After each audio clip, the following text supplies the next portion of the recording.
泉州は5000年にわたって呪音を遵守してきた。その歴史の中で輩出された傑物は星のごとくいるが、武術への造形の深さを語るなら誰もが彼女の名を挙げるだろう。極限まで鍛えた肉体を持ち、あらゆる武術を収めた彼女は武界と称されている。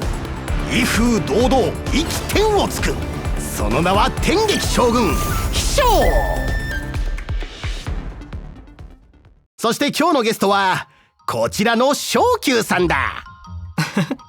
この番組に呼んでいただけるなんて光栄です。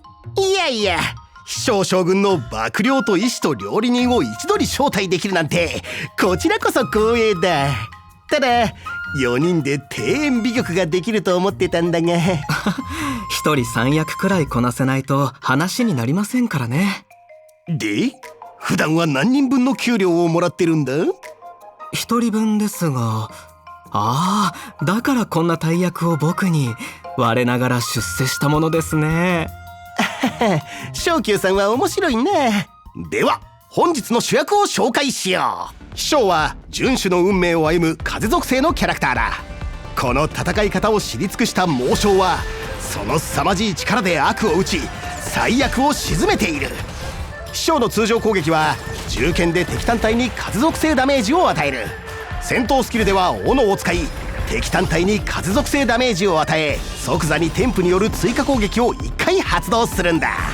特定の奇跡を覚醒すると戦闘スキル発動後の数ターン、飛翔の攻撃力がアップするぞ。彼女が戦場で頼りになるのは勇敢なだけでなく協力することの大切さを知っているからなんですよ。昇久さんの言う通りだな。味方の攻撃後、飛翔はメインターゲットに追加攻撃を発動する。そして彼女の余ダメージが数ターンの間アップするんだ。この効果は1ターンに1回発動できるぞ。さらにこの勇ましい将軍には飛行というチャージが存在する。味方が2回攻撃を行うと飛翔は飛行を獲得できる。そして6層たまると必殺技を発動できるんだ。これで勝ったも同然です。慶元将軍に言わせれば飛翔の出番だですね。必殺技では弱点属性を無視して人生を削り、弱点撃破状態にない敵への弱点撃破効率がアップするんだ。飛翔は指定した敵に6段の攻撃を加え、その後最後の一撃を叩き込む。必殺技の発動中、飛翔は戦列陣部と俯瞰焦点の2種類の攻撃を使い分けるんだ。それぞれ弱点撃破状態にある敵と弱点撃破状態にない敵に高いダメージを与えられるぞ。こんなに強いなら策士はお役御免ですね。医師の言いつけを守ってくれたらもっと手間が省けるのですが。手間が省けるといえば飛翔の秘技だな。秘技を発動すると飛翔は一定時間肝心状態に入る。肝心状態の間は移動速度が上がり一定範囲内の敵を引き寄せるんだ。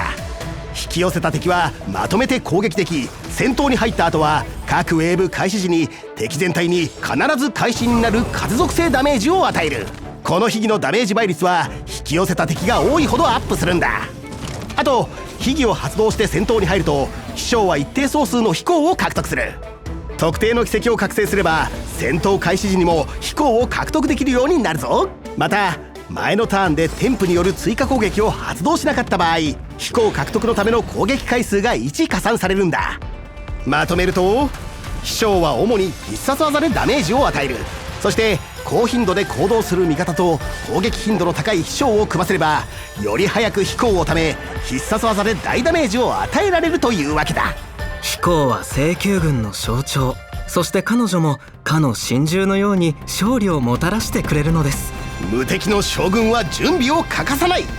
飛翔は秘技を発動して戦闘に入り、秘技と奇跡の効果によって一定総数の飛行を獲得した。ついで美月なのかの戦闘スキルにより飛翔の速度がアップ。さらに飛翔の攻撃で美月なのかのチャージが満タンに。敵が大挙してやってきたが飛翔にとっては上辺ばかりの勢いだ。戦闘スキルを使い自身の追加攻撃ですぐに一体仕留めた。彼女の攻撃によって美月なのかも追加攻撃を発動。さらに飛翔の追加攻撃を誘発。そしてチャージが満タンになった美月なのかが動く。味方の流れるような攻撃で師匠の飛行の総数が上昇。飛行が溜まった。覚悟しなさい。師匠が必殺技を発動。まずは敵を弱点撃破状態にしてから銃剣に切り替え追い打ちをかける。圧倒的な力で敵たちは魚肉のように切り裂かれミンチになった。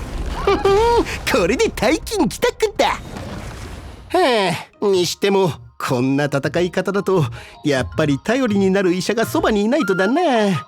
そんな医者の昇級さん、よければ私のことも見てくれないか。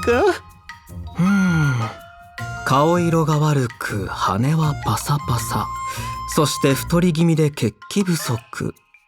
どう見ても働きすぎですね。適度に休息を取り体を動かせば肉質も良くなるでしょう。肉質？ああ、すみません。つい料理人視点で見てしまいました。動物は調理の対象で診察する機会がめったになかったので思わず。